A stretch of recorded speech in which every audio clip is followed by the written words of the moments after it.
Thank you, Stephen. The fourth story this evening is The Unwanted Visitor by Julie Wiltshire. Julie is a grandma who's in the third year of her Open University degree course, studying her passion, creative writing. She says that she hopes to finish at 70 if she can beat off senility with a big stick. Julie wants you to know that it's her first time she has read her work to an audience. So reading The Unwanted Visitor, please welcome Julie Wiltshire.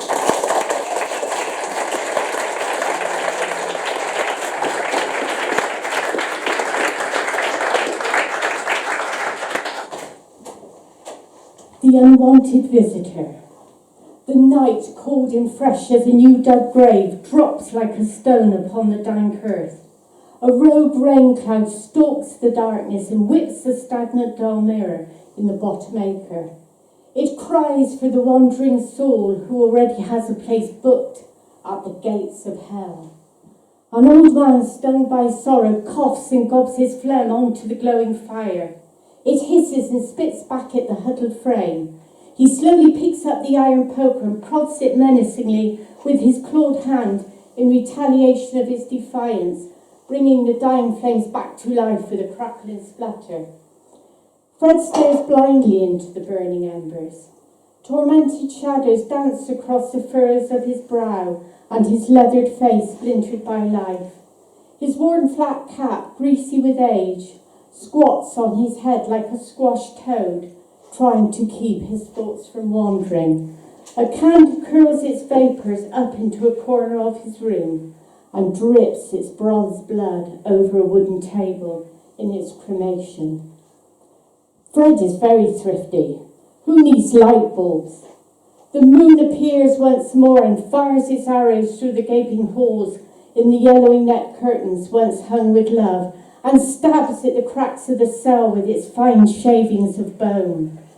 Cold tears shine in a corner of Fred's cloudy eyes, which are as dead as his grief, and his stiffened ears remain cocked, listening like the wild beasts in the fields for the slightest sound of danger in the deafening silence.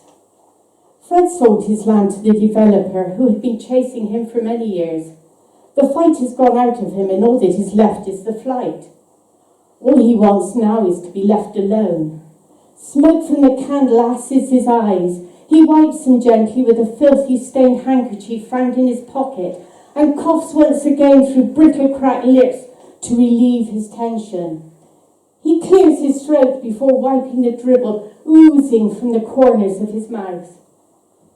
The shrunken farmer, living his half-death, remains huddled in his threadbare chair. Life had not materialised as he had hoped for. Dreams had faded and dropped away into a chasm of resentment. There were no sons or even daughters to work the land. Him and his wife were not blessed.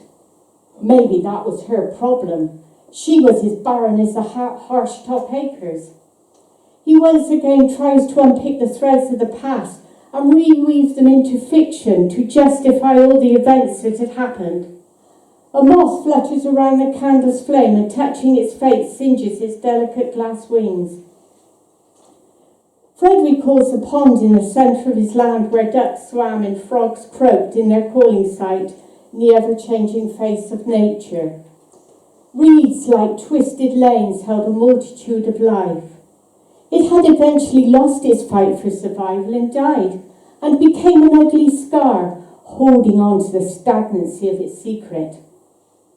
The developers want to keep the pond to make a feature of it on the estate, after they have removed all the silt and poison from its grasp. What a feature, thinks Fred. The old home groans with pain and Fred shivers slightly as the room chills. Armed with the dead weight of the past, he pokes the fire again, demanding its warmth, knowing all the while it is him that is burnt out, not the fire. Suddenly he hears it, and stiffens like a stoop. Yes, there it is again, a scratching. The wooden boards outside the Butterstone cottage creak, snapping their teeth at the night. Who's there, he growls, hoping for a reply, but none comes. He once again clears his throat. The moon disappears behind its buttress of cloud, adding to the atmosphere of panic. A fox's cry fills the lower Cotswold meadow, like a child in pain, making the old farmer jump. Fred, haunted by the worst of himself, curls back into the comfort of his chair as he draws a sour breath. I wonder if they would dredge the pond and restore it to its former glory soon, he ponders. The digger had positioned itself beside the once crystal clear waters, mocking Fred with its harsh, hostile wide grin and baring its metal teeth. Days it had silently stood, devouring time. Fred did not want to go down to the pond to see what was happening. He could see enough from his window. Suddenly the scratching begins again. Night after night the visitor comes to his door, ever since he signed the land over to the developers 3 months ago. A scratching like chalk scraped down a blackboard, long and slow. Go away, whoever you are, rasped Fred, frozen in fright, and asthmatically coughs. What do you want of me? He calls again with words of desperation drying in his mouth. Nails dragged down the door, scraping away at the peeling paint. Fred jumps up, forgetting his arthritis.